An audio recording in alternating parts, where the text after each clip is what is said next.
Oi pessoal, eu tô aqui no segundo episódio do podcast do CCA, Providência de Deus na Independência do Brasil. E eu sou o Guilherme Knebel e eu tô com os especialistas Alice Ramos, Amanda Bogo e João Vitor. No final do último episódio, a gente terminou com quando Pedro Álvares Cabral, junto de sua esquadra, chegou e atracou no Brasil. E conta melhor pra gente, João, o que acontece depois disso. Quando os portugueses chegaram aqui, eles se sentiram dono do Brasil e o primeiro nome antes do Brasil foi Ilha de Vera Cruz, porque os navios que eles estavam vindo para o Brasil era uma cruz que significava Ilha de Vera Malta. Entendi. Tá, mas só uma pergunta. Por que o nome do Brasil antes era Ilha de Vera Cruz? Por que passou a ser Brasil? Não, porque quando os portugueses chegaram, tinha uma árvore, que tinha muita árvore no Brasil, que era uma madeira assim que soltava um líquido vermelho que dava para pintar tecidos.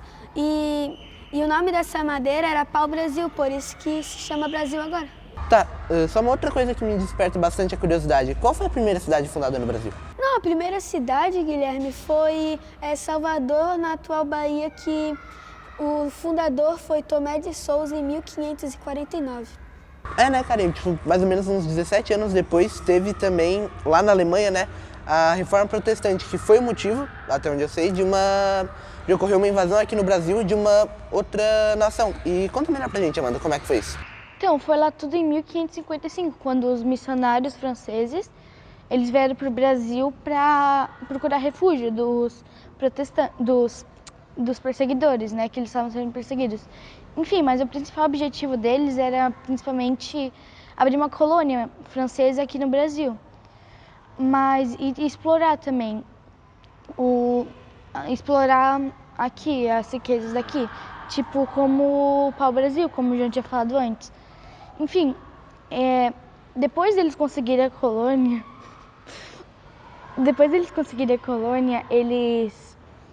um cara que ficou meio bravo, né, que ele se virou contra, vamos dizer que ele era o chefe das pessoas, dos colegas dele, né, protestante, ele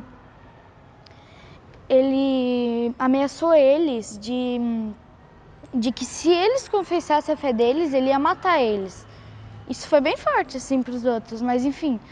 Depois, no dia 10 de março de 1557, foi o encontro que 2 pastores fizeram. Tudo bem por aí. Mas depois, 2 meses depois, em maio de 1557, eles fizeram um outro culto, porém, 3 colegas deles eles confessaram a fé deles. Eu me esqueci de falar que no primeiro culto, né, deles, eles se basearam num versículo da Bíblia, que foi o Salmo 27:4. Tá, continuando. Eles confessaram a fé deles e o Nicolau Villegagnon, ele matou, na verdade, eles, porque os 3 falaram assim, eu já confessei minha fé já tá tudo certo aqui com Deus, vamos dizer. Então pode me matar se quiser. E assim foi a primeira confissão de fé das Américas. Nossa, que da hora saber que a primeira confissão de fé das Américas foi no Brasil e também ver que o Evangelho já tá no nosso país desde essa época, né, cara? E outra coisa que me puxa também bastante atenção é como é que era o governo daquela época, mais ou menos, Alice? Então, para falar sobre o governo do Brasil, vou ter que voltar um pouquinho na história. Lá, quando os reis da Espanha, eles chamaram o Papa Alexandre VI para fazer um tratado de limites com Portugal, para dividir as terras da Espanha e as terras de Portugal. Então, em 1493, foi estabelecido um meridiano a 100 léguas do arquipélago de Cabo Verde, que era um conjunto de ilhas vizinhas bem perto do continente africano.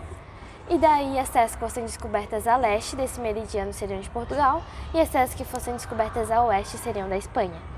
Só que como não tinha tanta possibilidade de encontrar novas terras a leste de só 100 léguas, os portugueses eles pressionaram os espanhóis para fazer um novo tratado, que foi assinado em 1994 na cidade de Tordesilhas. E daí, pelo Tratado de Tordesilhas, foi de 100 para 370 léguas. E daí isso aumentou bastante a possibilidade de novas terras serem descobertas e controladas pelos portugueses. Só que eles começaram a ficar preocupados porque os outros povos eles já estavam de olho nas riquezas do Brasil, como o ouro, a prata. Desculpa, pode. E como o João já falou, o pau-brasil, que soltava uma tinta que era muito cobiçada na época. Então, para organizar melhor essa parte de terra, eles, em 1534, eles dividiram em 15 lotes e entregaram a 12 donatários, que foram escolhidos entre os nobres e altos funcionários portugueses, e eles ficaram responsáveis por cuidar e bancar esse lote de terra. E um dos donatários foi Fernando de Noronha, que recebeu a permissão da extração e comercialização do pau-brasil. Mas acabou que, se eu não me engano, no final não deu muito certo as capitanias hereditárias, né? E o que aconteceu depois, Amanda? Então, o governo geral foi instituído por Tomé de Souza e no mesmo ano o Salvador foi fundado lá na Bahia, como o João tinha falado lá no começo. Tá, e uma das primeiras coisas que aconteceu, que foi bem legal, que foi a produção de açúcar.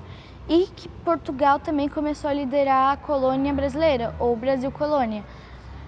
E o governo geral, ele foi a solução dos portugueses para o fim das capitanias hereditárias, igual ele tinha falado antes, mas já que não deu muito certo as capitanias hereditárias. Tá, e basicamente a coroa portuguesa decidiu centralizar a administração do Brasil, colonizar no período do Brasil colônia. E foi isso que aconteceu no governo geral. Né? E mais ou menos nessa mesma época também estava tendo o negócio dos jesuítas. Explica melhor pra gente, Alice, como é que foi isso? Então, além dos colonizadores portugueses, também vieram para o Brasil, em 1549, os jesuítas. Eles vieram com o objetivo principal de catequizar os índios. Quando eles chegaram aqui, eles ficaram um pouco assustados com os hábitos e costumes dos índios, que era bem diferente dos costumes deles, né? Só que eles foram desenvolvendo uma boa convivência com eles. Eles vieram para o Brasil junto com Tomé de Souza e tiveram uma influência religiosa e cultural bem grande sobre o povo. Só que em 1759 eles foram expulsos quando o ministro Marquês de Pombal ele acusou eles de ajudar os indígenas numa resistência contra Portugal. Entendi. Nessa expulsão deles, eles acabaram deixando alguma coisa para trás? Ou... Então, de acordo com o autor Luiz Antônio Giraldi, que escreveu o livro A Bíblia no Brasil e Império, diz assim: no momento em que foram expulsos, os jesuítas tinham no Brasil 36 residências.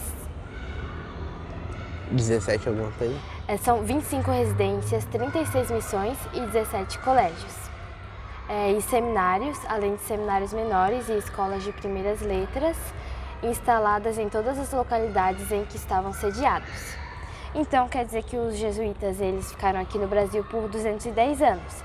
E durante esse tempo eles criaram várias escolas que ensinavam educação básica, letras, filosofia e a fé católica. E eu acho que é isso, então. Esse foi o segundo episódio do podcast do CCA Providência de Deus na Independência do Brasil. E é isso que a gente tinha pra falar aqui. E até o terceiro episódio. Tchau!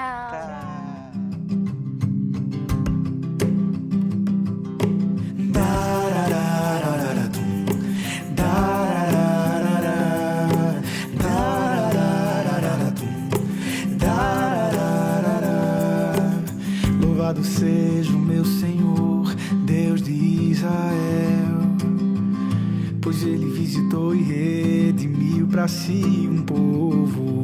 Ele promoveu poderosa salvação